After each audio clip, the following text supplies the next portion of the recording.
Dale Cockrell from Vanderbilt University. He is a professor of musicology.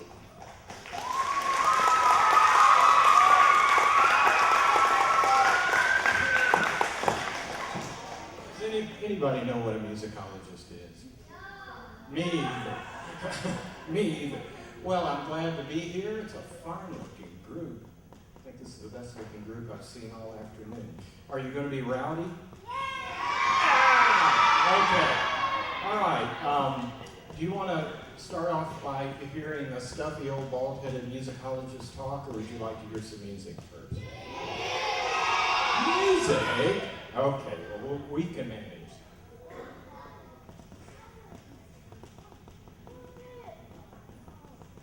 Okay, Mr. Cox, take it away.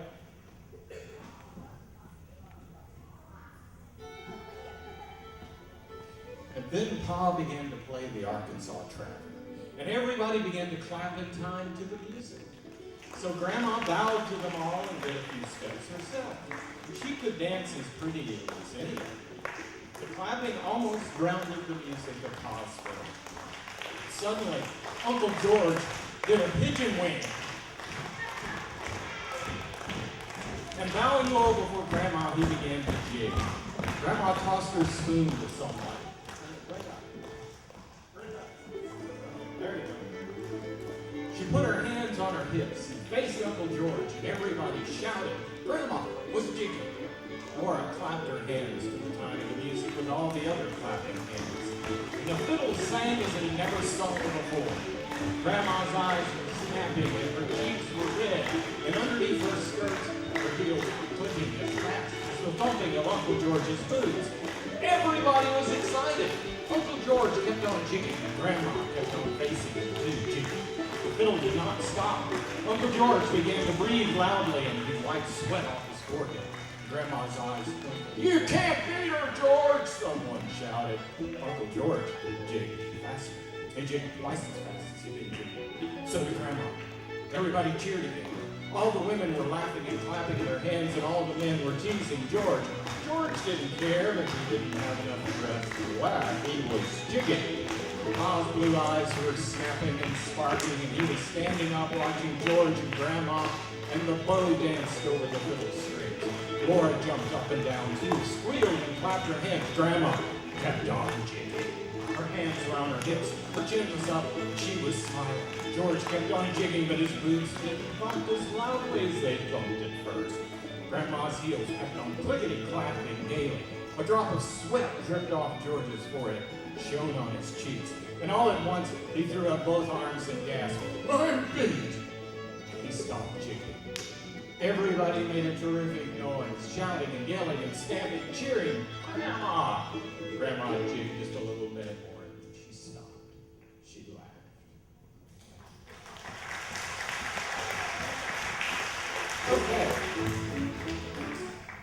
Okay, what you just heard were a couple of fiddle tunes that are embedded in Little House in the Big Woods by Laura Ingalls Wilder.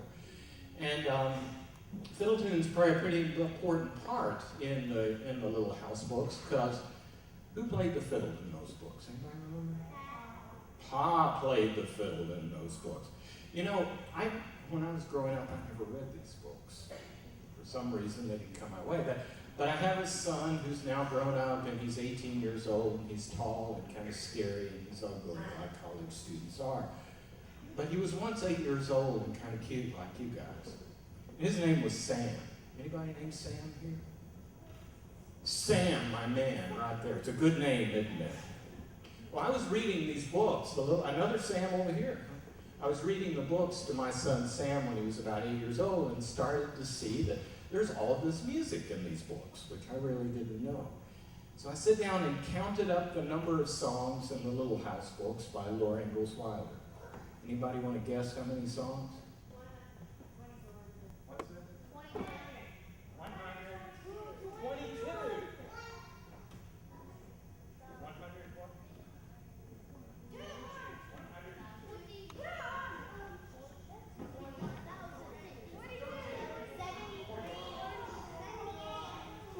Anybody think a million? Other people think a million. Anybody think a thousand?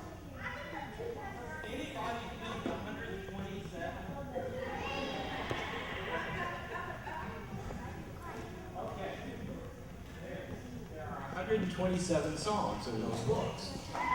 Yay! And so I've started a project of recording the songs in the Little House books, thinking that people who read the books might want to know the music that's in there. And that's why Miss Lane invited me to come talk to you. So far, we brought out 2 CDs of the music from the Little House books. So now you can buy the books, and you can listen to the music and hear the music that she's put in those books. So today, for a few minutes or so, I want to talk to you a little bit about some of that music. Now, as you pointed out, Pa was a fiddler. Anybody here seen the fiddle? No, come on, really? That many of you gone to Missouri and actually seen the fiddle live? You have, I can tell. Okay, sometime maybe you can take a field trip to Missouri and see the fiddle. It's there in a glass case where Laura Ingalls Wilder used to live. And what the tunes that he played on there were called fiddle tunes. And so we're going to get a little music lesson here, but we're going to try to make it fun. What you just listened to were some fiddle tunes, and you're going to hear some more. So I need 2 girl volunteers and 2 boy volunteers.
exhausted. I don't know about that. Anyway, what you just heard and what you just saw, you'll have a chance to see and hear a little bit later, too.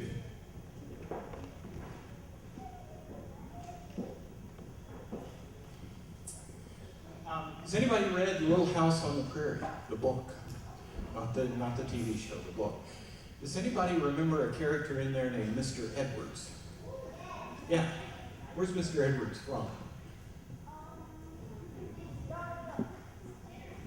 Tennessee! Good for you! And what kind of person from Tennessee is he? Do you remember? He's a wildcat from Tennessee. At least that's the way Laura Ingalls Wilder described him, as a wildcat from Tennessee. And if you remember, what Mr. Edwards did was that he helped the Ingalls family build their log cabin. And this is what it sounds like from the book.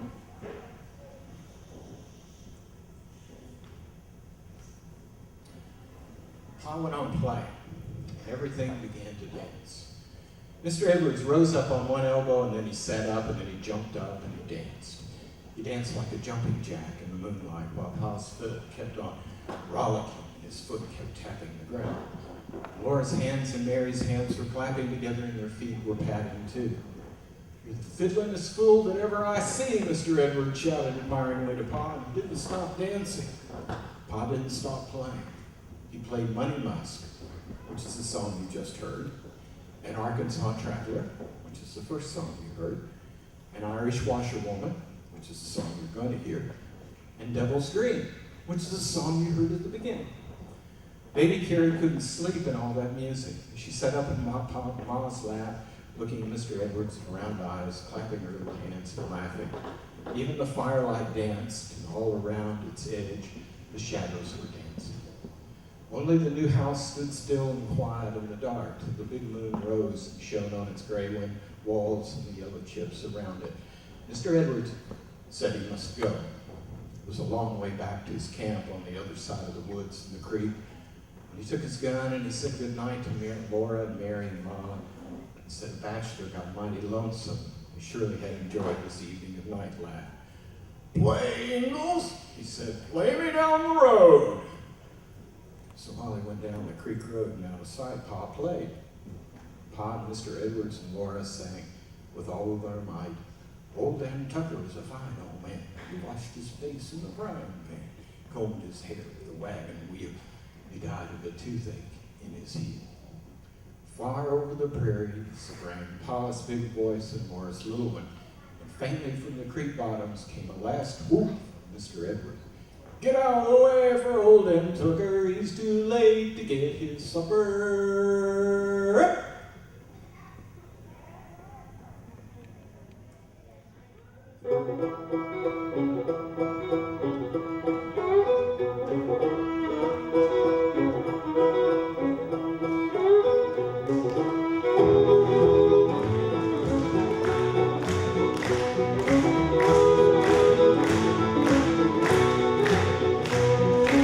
Tell me the other night I heard a noise, they saw the fire.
been jinxed? Yeah, you've been jinxed. Where does that word come from? Well, I'm going to tell you. It comes from a song that Laura knew in the 19th century called Captain Jinx. And Captain Jinx is a kind of funny guy. This is the very last pages of On the Banks of Plum Creek, the fourth of the books that she wrote. So let me read this short section, and we'll listen to Captain Jinx, which I think is a song you're going to like. The wind was screaming fiercer and louder outside. Snow whirled swishy against the window.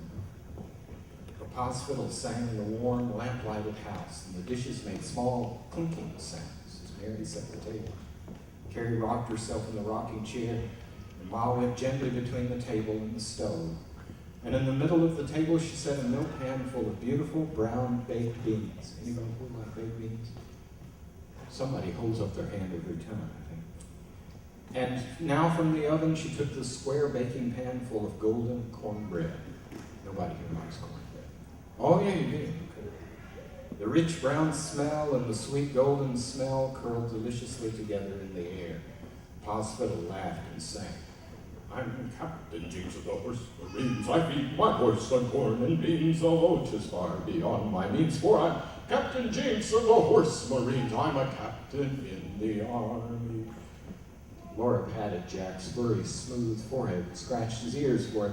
And then with both hands, she gave his head a quick, happy squeeze. Everything was so good. Grasshoppers were gone. Next year, Pa could harvest the wheat. Tomorrow was Christmas, with oyster stew for dinner. And there would be no presents and no candy, but Laura could not think of anything she wanted.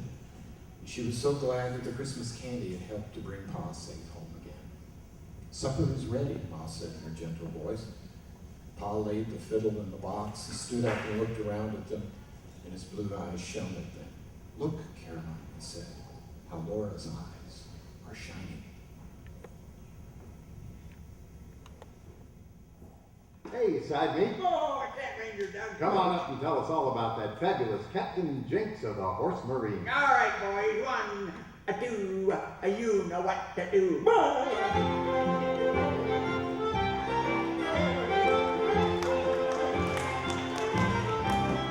I'm Captain Jinx of the Horse Marines. I keep my horse on corn and beans and smoke your face in their teams. Though a captain in the army, I teach young ladies how to dance. How to dance. I teach young ladies how to dance, for I'm the best of the army. Just the ladies, bless their dear little hearts, they dote upon the military. There's a dear little creature, a friend of mine. I met her on Broadway the other day, and she nudged an acquaintance of hers and said, do you know what great personage that is?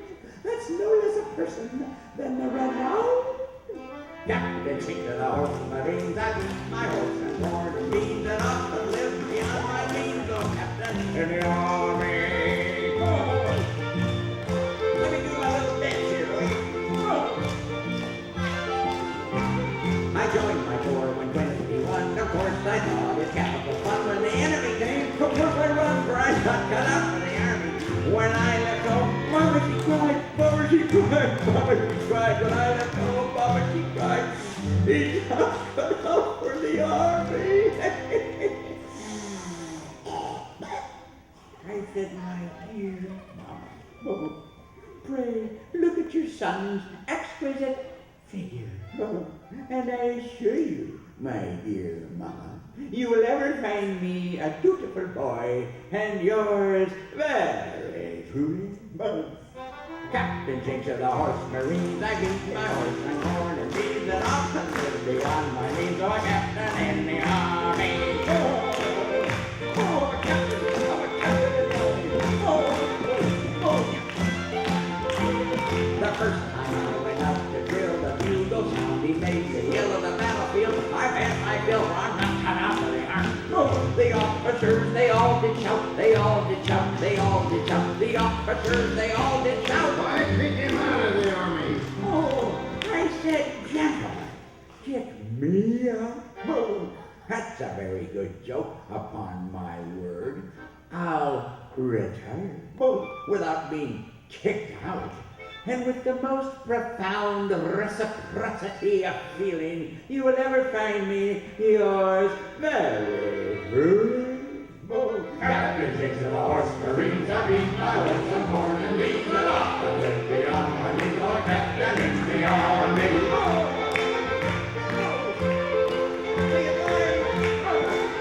Yes, I'm a captain in the army.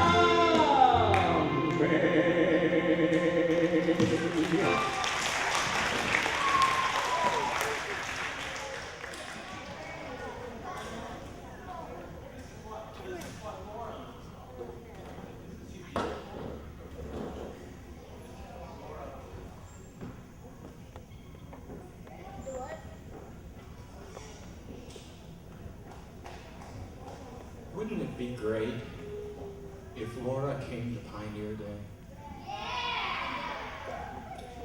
Well, of course it can't happen. Let's try. So I'm going to take these two books, I'll put them together. I want everybody to close their eyes, and we're going to say Pinewood 3 times. Okay? Close your eyes.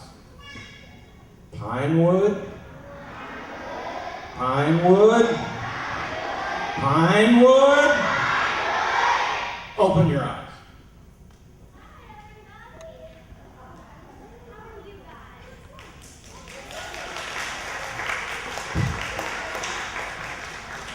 Now, who knows who I am? Okay, shout out.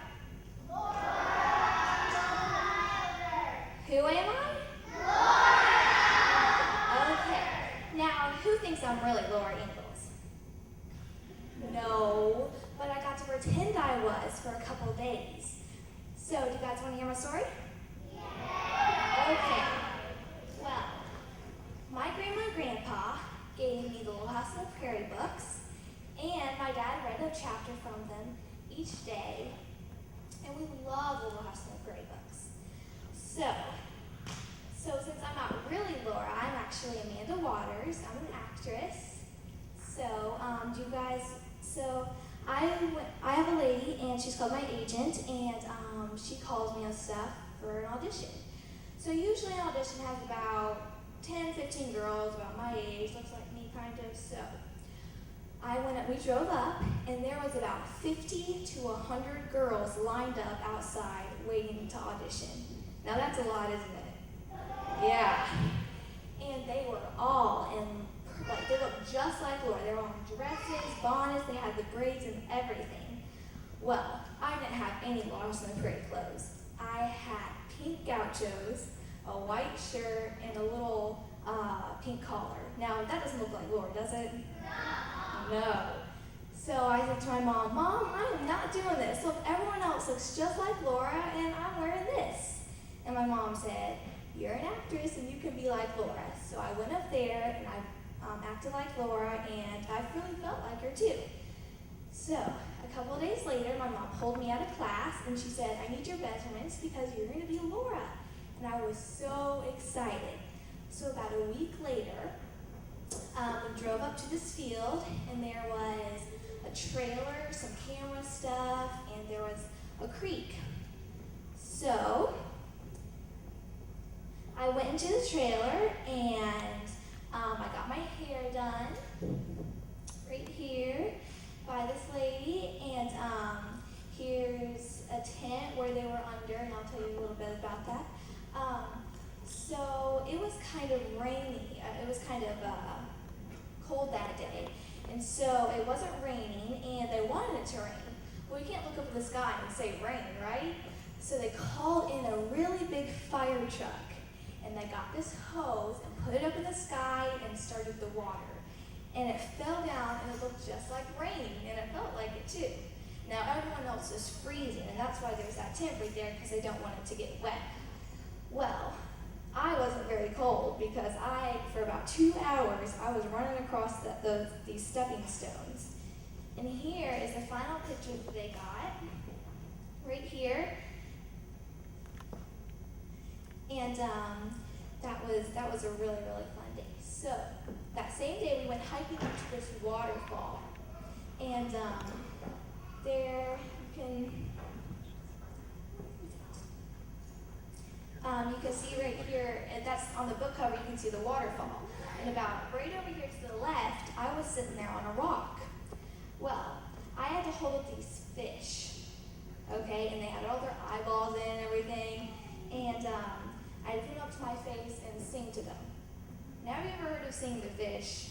No. But I had to sing to them, and I had to put them right up to my face, and they were kind of smelly. And they were also from a really funny place called Bucksnort, Tennessee. Have you guys heard of that? Yeah. All right, so after I kind of looked at the fish for a while, we walked around, and the photographer wanted to find something else kind of cool. So we found this really big log, and that's also on this cover right here, and it doesn't look very high, does it? Well, the grown-ups were standing under there, and that's how high it was. It was really high. And so the photographer made me stand up on there, look up, and close my eyes. And usually when we're high up like that, they put a mattress or something down there so you don't get hurt. Well, all these grown-ups were under there putting their hands out, so if I fell, and I almost fell. It was kind of creepy. So, then the next day, we went to this barn, and that's where we shot the kittens, and those kittens were really cute, and they were running all over the place. And there was actually some horses out there too, so you can see right here, they were really, really pretty horses too.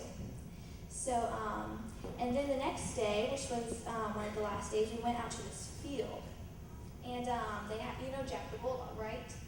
So they got a dog, and it was actually a girl, but it was pretending to be a boy.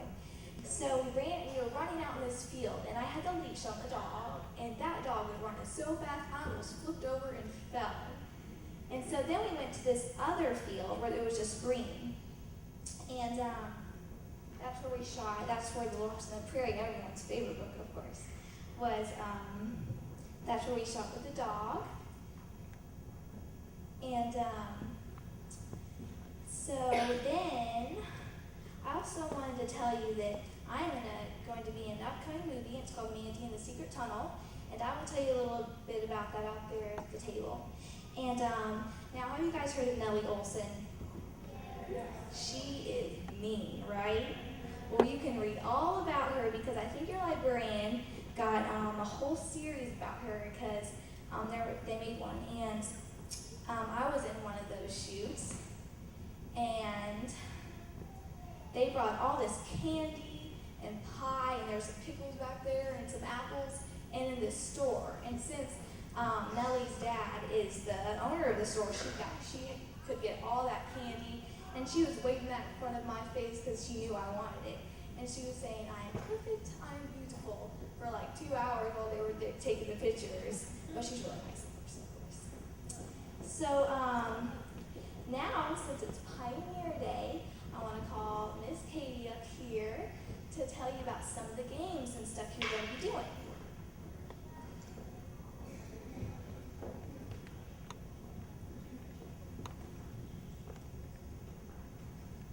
Okay, so first, you guys, one of the things you are going to be making is a candle. Now, he's holding that up for you. Now, back then, you couldn't just turn the lights switch on, the lights would come on, right? No. So the kids were responsible for making candles made out of wax, of course, and you guys are going to be making some of these. And you also are going to be making quills or feathers they used to write because they didn't have pencils or pen. So you get the tip and dip it into the ink, and then you write. And then kids would make their own dolls too, made out of like cloth or corn husks, and you guys are going to be making those and playing with them today. And they also made quilts too out of old clothing that was worn out or the kids grew out of. So they didn't want to waste anything because they didn't have a lot of it. So that's what they made quilts out of. And there's also a couple games you guys are going to be playing, like potato sack races, horseshoes, Jacob's Ladder, races, and musical chairs. And this is Jacob's Ladder. That's a fun game that everyone likes. That's the ball in the cup, where you try to get the ball in that little tiny hole right there. Kind of tricky. This is a horrible game.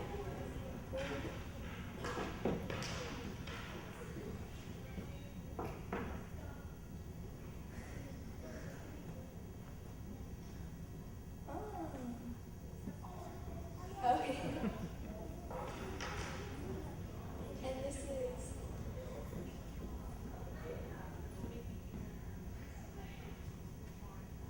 Alright, Nikki and Lauren, you guys can come up here. Lacrosse. This is lacrosse too. They're going to show you how they play this.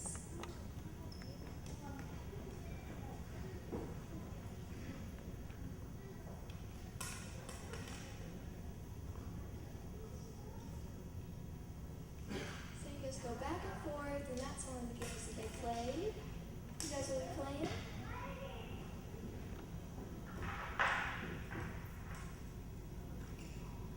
Alright, so that's all the games you guys will be playing.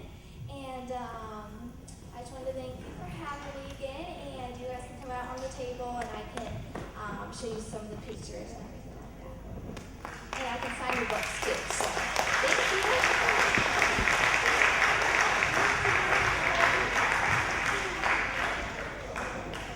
Thank you, Laura. Oh, Amy, sorry. Amy actually lives in Franklin, Tennessee. Anybody ever heard of Franklin, Tennessee? Okay, I think we've got something special now. We've got some guys who are going to come out here and dance for you. So we need to clean the table off, and then we'll be ready to rock. Okay?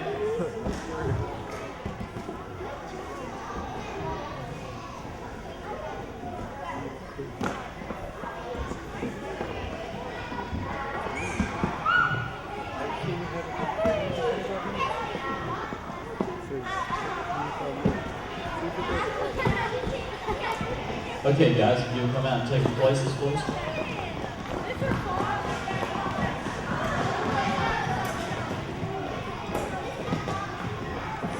Same partners, same partners.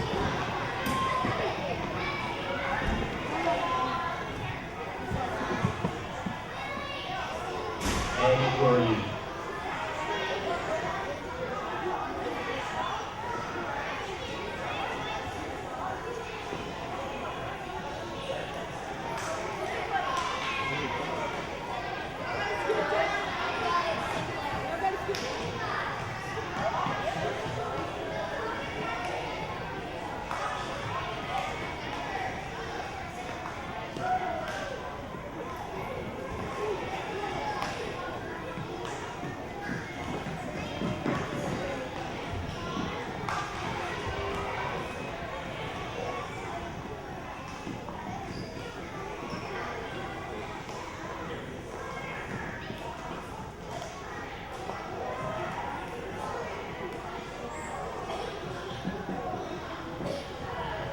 Okay, just to give you a little heads up on what happened with this, Ms. Lane asked if we would do a version of the Virginia Reel, and so I presented that. I got to thinking, who could I get to do that for me?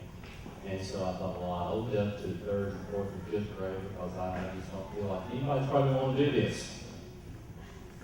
As you look out here, I was very wrong. I said, you don't have to dance with a girl, you don't have to hold hands, and I thought that'd probably take out half of them right there. Didn't work. And so then I thought, well, we can narrow this down, because I said, you really kind of need to dress up a little bit. And as you can tell, that didn't either. And then I said, when you come over here, you've got to be really quiet and pay attention and listen. Well, that happened as well. So if you're a parent of one of these people out here, you need to put a really big smile on your face and feel very proud. This is an outstanding group of kids, and they deserve a big round of applause.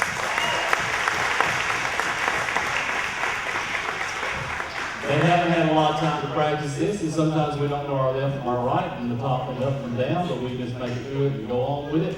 So we're pretty good to go. Maestro, if you'll hit the music over there, I think it's that four-letter word that said play. And we'll hope Mr. Fox didn't miss the tape up.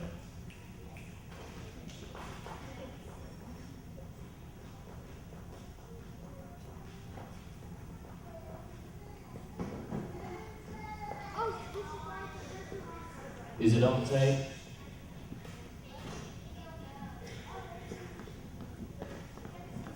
My job is to be the fault guy. If anything goes wrong, it's my fault.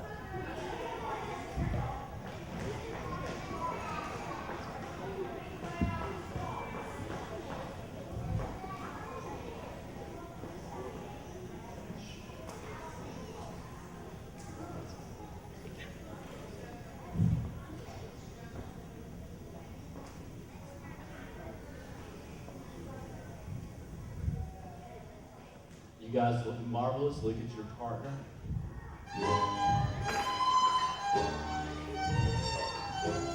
Are you ready?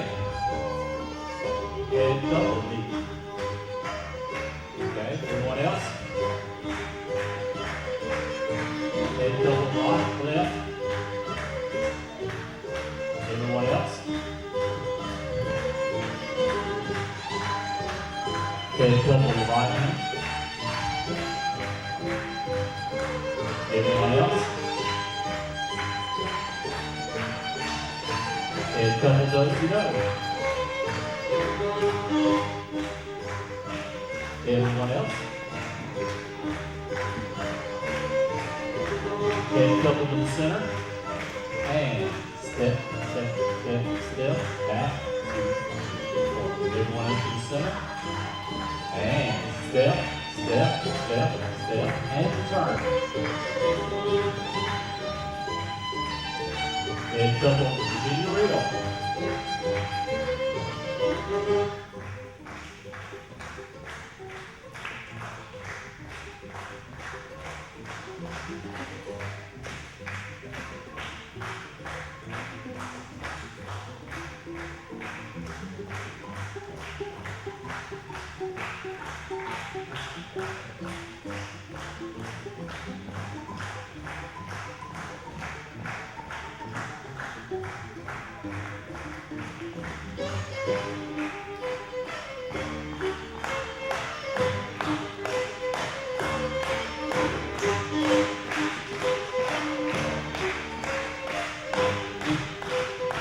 And peel the orange. I said onion half the time.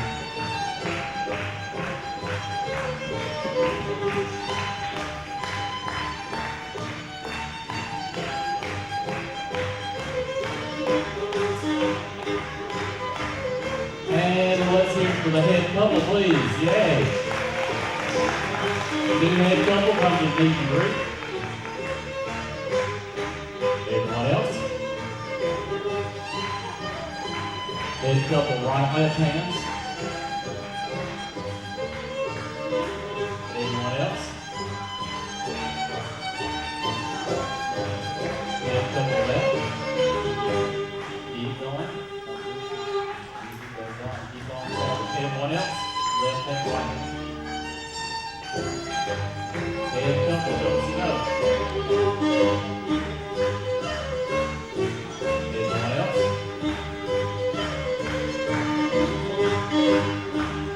Head double to the center. And step, step, step, step, and turn.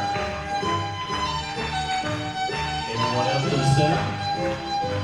And step, step, step, step, and return. And Virginia reel.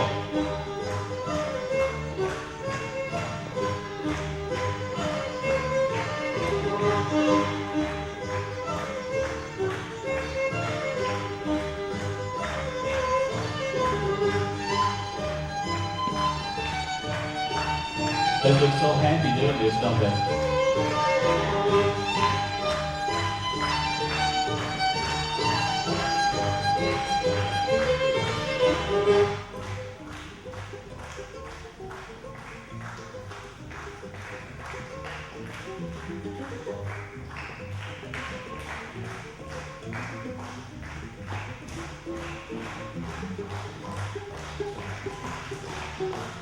And peel the orange.